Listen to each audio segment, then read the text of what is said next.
Jean-Marc Bailleul, je vous voyais sourire à propos de Nicolas Sarkozy, à ses propos lorsqu'il dit « J'ai réuni ce matin les syndicats de police, ils sont tous d'accord ». Étiez-vous convié à cette réunion?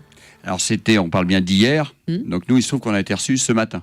Il a anticipé sur votre accord? Et il a sûrement anticipé. Et vous êtes d'accord ou pas d'accord? Alors d'abord, il faut bien savoir de quoi on parle. Les heures supplémentaires dans la police, elles existent toujours. Depuis les événements de Charlie Hebdo et bien avant, nos collègues sont habitués à faire des heures supplémentaires, largement parce que il faut faire face à l'exigence, la présence sur le terrain, 24 heures sur 24, 7 jours sur 7. Les heures supplémentaires existent. Donc déjà, il faut bien rassurer les Français.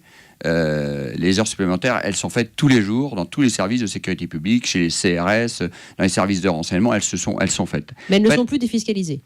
Alors voilà, ça c'est un autre sujet, le problème de la défiscalisation, mais il se trouve que dans la police, pour que tous les citoyens comprennent bien, une heure supplémentaire, elle a un taux unique qui est de 12 € de l'heure, qu'elle soit faite à n'importe quel moment.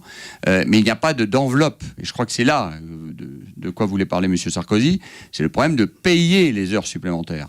Il aurait dû peut-être être plus précis sur ce point. C'est-à-dire qu'il n'y a pas d'enveloppe. Donc finalement, depuis des années, les fonctionnaires de police accumulent sur des compteurs des heures supplémentaires. Il y en a à peu près, je crois que ça a été confirmé par la Cour des comptes ce matin, plus de 19 millions d'heures supplémentaires qui sont cumulées, et pas simplement depuis 2 ans. On estime même à 20 millions d'heures supplémentaires. Oui, parce que depuis 2012, il y en a un peu plus. Absolument. Mais donc, c'est pas un phénomène nouveau, c'est un phénomène qui est historique et pour lequel notre organisation syndicale, on a combattu, puisque on est comme les urgentistes dans la police. C'est-à-dire qu'on a vu récemment un débat avec les urgentistes qui ont obtenu a priori satisfaction.